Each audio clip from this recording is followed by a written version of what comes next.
रुद्रपुर के शमशान घाट में हमेशा अक्सर ये चेहरे दिखाई देते हैं और इन चेहरों की जब आपको जानकारी मिलेगी तो आप कहीं ना कहीं इनको दिल से सैल्यूट करेंगे। आपको बता दें कि रुद्रपुर के ललित बिष्ट, अरुण चुग, उनके साथ में मनीष, ये तमाम वो युवा हैं जो रुद्रपुर और आसपास में जिन शवों की यानी कि जिन लाशों की शिनाख्त नहीं हो पाती उनकी शिनाख्त करने में मदद से लेकर के जिन लोगों के पास संस्कार के लिए सामग्री नहीं होती है वो सामग्री उपलब्ध कराने से लेकर के जो लावारिस लाशें होती है उनका संस्कार यहाँ पर करते हैं। और यही नहीं, उन लाशों का संस्कार करने के बाद जो उनकी अस्थियां होती है उनको विसर्जन के लिए हरिद्वार तक लेकर के जाते हैं। और अक्सर जो है आपको शमशान घाट में ये युवा दिखाई देंगे, पोस्टमार्टम पर जो है ये बैठे हुए ये युवा दिखाई देंगे और कहीं ना कहीं जो लोग असहाय होते हैं उनकी मदद करते हैं, उनको जो क्रिया के लिए जो लकड़ियां होती है या फिर और भी जो सामग्री होती है वो उपलब्ध कराते हैं। इसके साथ ही जिन लाशों की शिनाख्त नहीं हो पाती उनकी शिनाख्त करने में पूरी तरह से सोशल मीडिया पे सक्रिय भूमिका निभाते हैं।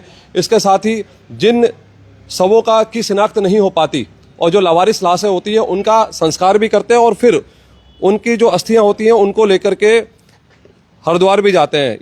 आप ललित बिष्ट हैं, हालांकि रुद्रपुर के अधिकतर लोग जानते होंगे। आप मनीष जी हैं जो कि पोस्टमार्टम हाउस में अपनी सेवाएं देते हैं और आप अरुण चुग जी हैं। चुग साहब, कैसा लगता है, क्योंकि कहीं ना कहीं कुछ लोग ऐसे होते हैं जिनकी शिनाख्त नहीं हो पाती और लगभग आप लोग अक्सर मैं देखता हूँ सोशल मीडिया पर सक्रिय रहते हैं। इस समय भी आप शमशान घाट में बैठे हैं और पोस्टमार्टम हाउस में जब डेड बॉडी पहुंचती है तो आप खुद ही वहाँ पर डाटा लेने पहुंचते हैं। मनीष जी की मदद से पता चलता है कि ये लावारिस लाश है, क्या है, किस तरह से जो है मोटिवेशन मिला इस सेवा के लिए आगे बढ़ने को? जी, first of all thank you so much for covering this. देखिए, कोरोना काल का एक बहुत टफ टाइम आया था जब अचानक से जिस तरह से पूरी दुनिया में लाशें आ रही थी, रुद्रपुर में डेड बॉडीज़ का टाइम शुरू हुआ और समझ में नहीं आया कि क्या किया जाए, कैसे किया जाए। तो अचानक कह लो कि काफ़ी चीज़ें होती हैं, जैसे कि शहीद भगत सिंह जी को काफ़ी पड़ा है, तो 23 साल की उम्र में उन्होंने देश के लिए शहादत दे दी थी। तो ये सोच के लगा कि ऐसे समय में जब लोग परिवार से अपने परिवार के लोगों के जो है अंतिम विदाई नहीं दे पा रहे हैं, कि लोगों के अलग अलग कारण थे, तो उस समय दिमाग में आया कि क्यों ना सभी की अंतिम विदाई हिंदू रीति रिवाजों से होनी चाहिए। तो ये सोचकर मैंने बीड़ा लिया कि मैं अंतिम संस्कारों की सेवा करूंगा। तो साथ में टीम जुड़ती जी गई, ललित बिष्ट जी हैं, मनीष हैं, हरप्रीत सिंह जी हैं, और भी बहुत सारे लोग थे, शेरी, ये सब हमारी एक टीम बनी और हमने अंतिम संस्कारों का बीड़ा लिया। हालांकि मुश्किल दौर था, परिवार को तैयार करना भी अपने आप में एक चैलेंज था, लेकिन हमने बीड़ा लिया कि चाहे अब कुछ भी हो जाए, हमें ये सेवा करनी है और जब तक कोरोना काल रहेगा हमें ये सेवा करनी है। तो ईश्वर की कृपा है कि वो सेवा हम सक्सेसफुली कर पाए। और उसके बाद दिमाग में आया कि अब हम हमेशा ही जब भी कोई लावारिस बॉडी होगी जिसके लोग अंतिम संस्कार नहीं कर पाएंगे, वो हमारी टीम उनकी आजीवन अंतिम संस्कार करेगी। उसके साथ ये भी तय हुआ कि कुछ लोग ऐसे भी होंगे जो कि बेचारे जिनके परिवारजन होंगे लेकिन वो बेचारे फाइनेंशियली अफोर्ड नहीं कर सकते क्रिया के लिए जो सामग्री तो है, क्रिया के लिए हम समाज के सहयोग से, अपनी टीम के सहयोग से उन लोगों की क्रिया भी करेंगे।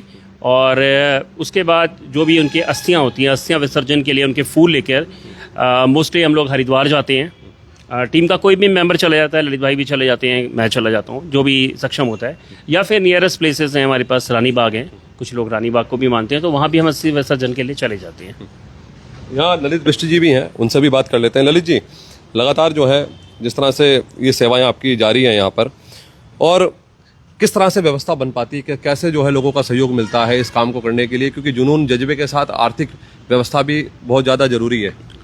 देखो, आर्थिक व्यवस्था इकट्ठा करने के लिए एक तो हम अपनी फेसबुक, सोशल मीडिया का भी प्रयोग करते हैं। उसके बाद हमारे बाल संरक्षक आयोग के सदस्य हैं दीपक गुलाटी जी, सबसे ज़्यादा मदद वो करते हैं।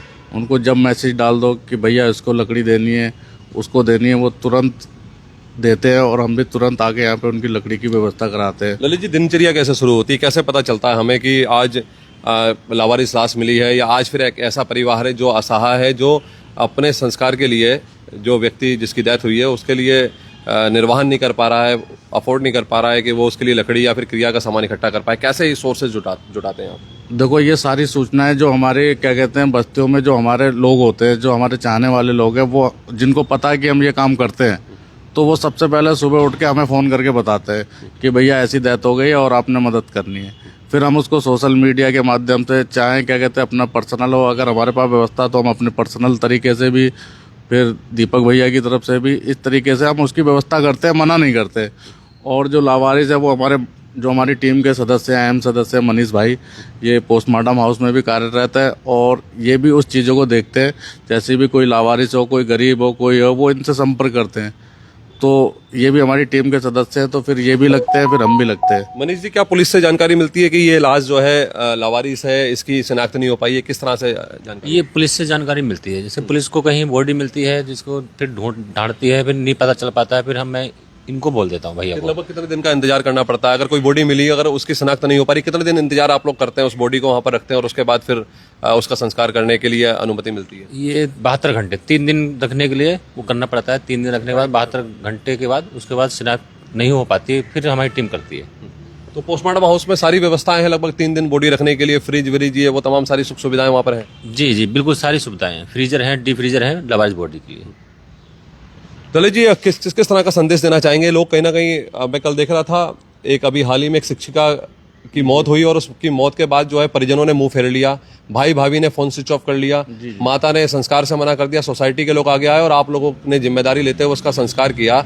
आज के इस दौर में जहां लोग अपनों से किनारा कर लेते हैं, लेकिन वहीं शहीद भगत सिंह सेवा समिति उस जिम्मेदारी को बखूबी निभा रही है। और ऐसा नहीं कि सिर्फ फॉर्मेलिटीज कर दी, आप उसको लेकर के भी आते हैं, पूरे विधि विधान से उसकी क्रिया करते हैं। क्रिया करने के बाद, संस्कार करने के बाद उसके जो अस्थियां हैं उनको भी आप हरिद्वार ले जाकर के विधि विधान के साथ माँ गंगा में अर्पित करके आते हैं। जी जी। क्या संदेश देंगे? मेरा तो सभी लोगों से ये संदेश है कि हमारी टीम को अधिक से अधिक मदद करें, सहयोग करें, क्योंकि दुनिया में कुछ नहीं जाना। दुनिया में कोई भी आदमी कुछ लेकर नहीं जाएगा, चाहे गरीब हो, चाहे अमीर हो, चाहे धनवान हो, चाहे मांगने वाला हो। उसके लिए यही 5 फुट की जगह है और वो भी सिर्फ 2 दिन के लिए है। इसलिए जितना आप सहयोग करोगे हमारा, उतना ही भगवान आपको आगे को तरक्की देगा। मनीष जी, आपका क्या संदेश है? ये जो बात कह रहे हैं ये भी बात सही है। जितना आप सहयोग करोगे, हमसे जुड़ोगे, जितना सहयोग करोगे, उतना भगवान ऊपर वाला देखता है। हमें बहुत सुकून मिलता है जाके हम ये सेवा कर रहे हैं। चुक साहब हैं, अरुण जी आपका क्या संदेश रहेगा? थोड़ा सा जाते जाते एक बार आप खड़े होकर के कि पब्लिक क्या संदेश देंगे, किस तरह का at the end of the day we all have to leave this world. सभी को इस दुनिया से जाना ही है। तो हम ये चाहते हैं कि जिसका कोई नहीं है उसको भी अंतिम विदाई गरिमामय तरीके से मिलनी चाहिए, क्योंकि ये ना हो कि हिंदू रीति रिवाज के हिसाब से उसका जो है आदमी शान से है तो उसका अंतिम संस्कार भी शान के साथ तो होना। इसमें पूरी टीम हमारी इस सेवा में लगी है। ललित जी तन मन धन से लगे हुए हैं और जो भी समाज का सहयोग है, और बहुत अच्छा मैं अप्रिशिएट करता हूं कि लोग हमें सपोर्ट भी करते हैं। लेकिन कुछ चीज़ें हैं, जैसे कि अभी भी रुद्रपुर जितना बड़ा शहर है तो कुछ व्यवस्थाएं और अच्छी होनी चाहिए, क्योंकि कई बार क्या है कि रुद्रपुर की आप जनसंख्या देख रहे हैं, 4-5 लाख की जनसंख्या है, तो कई बार हो सकता है कि अनक्लेम्ड बॉडी ज़्यादा आ जाए। तो हमें 1-2 फ्रीज़र की और आवश्यकता है और कुछ पानी की व्यवस्थाएं हों। तो मैं अपनी सरकार से भी निवेदन करना चाहूँगा कि इस तरह की व्यवस्थाएं हों, क्योंकि ये वो प्लेस है कि एक ना एक दिन हम सब ने जाना है इस दुनिया से। ऐसा कोई नहीं है कि बच के चला जाएगा, सब ने जाना है। तो वो बेसिक सुविधाएँ, क्योंकि जब हमारे बहुत सारे लोग यहाँ पर इकट्ठे होते हैं उनको विदाई देने के लिए, मैं उनकी भी बात कर रहा हूँ जिनके परिजन भी हैं, तो पानी की व्यवस्थाएं हैं या एक सुंदर सा शमशान घाट हो, ताकि हम इस प्लेस को देखकर महसूस कर सकें कि एक ना एक दिन ये वो जगह है जहाँ पर हमें भी 4 कंधों पर लेकर लोग आएंगे। तो उन सुविधाओं के बारे में मैं कहना चाहूँगा कि अच्छी से अच्छी सुविधाएँ हों और लोगों को भी आगे आना चाहिए, सरकार को भी आगे आना चाहिए।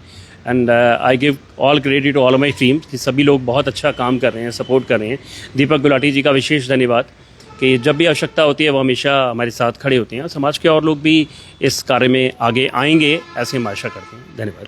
तो तीनों लोगों से, हालांकि हरप्रीत जी आज मुझे लगता है रुद्रपुर में उपलब्ध नहीं है, जिस कारण से आप लोगों के साथ नहीं है। 3 चेहरे आप ये देख लीजिए और इसके साथ ही आप देखेंगे शहीद भगत सिंह सेवा समिति जिस तरह से काम कर रही है, उसी तरह से रुद्रपुर के जनप्रतिनिधि और भी जो नेता हैं, जो समाज से भी हैं, चाहे व्यापारी हैं, कारोबारी हैं, उद्यमी हैं, उनको भी कहीं ना कहीं इस संस्था के साथ जुड़ना चाहिए। यहाँ पर इन्होंने हालांकि अब तक 1000 से ज़्यादा जो कोरोना काल और उसके अलावा जो जिनकी जो क्षमा चाहूँगा लवारिस लाशों का जो है अब तक 1000 से ज़्यादा का ये संस्कार कर चुके हैं। इसके अलावा लगभग 400 से ज़्यादा जो असहाय परिवार थे उनको यहाँ पर क्रिया के लिए जो है सामग्री, लकड़ियों से लेकर के अन्य सामग्री जो है वो उपलब्ध करा चुके हैं। इसके साथ ही हरिद्वार भी जाते हैं। तो ये आप इनके काम देख रहे हैं। यहाँ पर इन्होंने अपने नंबर भी जो है सेवादारों के नंबर भी यहाँ पर उपलब्ध करा रखे हैं लवारिस लाशों के लिए सब वाहन एवं निःशुल्क दाह संस्कारों की सेवा खुले तौर पर शमशान घाट के अंदर ही यहाँ पर बोर्ड लगा हुआ है। तो इनके लिए आप लोग भी आगे आएँ ताकि संस्था निरंतर इसी तरह चलती रहे। इनके जज्बे को सलाम करें और हौसला अफजाई करें। और भी लोगों के साथ मुलाकात होगी, उनके भी जज्बे और काम की हम सराहना करेंगे। आप बने रहिए खबर पड़ताल के साथ। फिलहाल नमस्कार।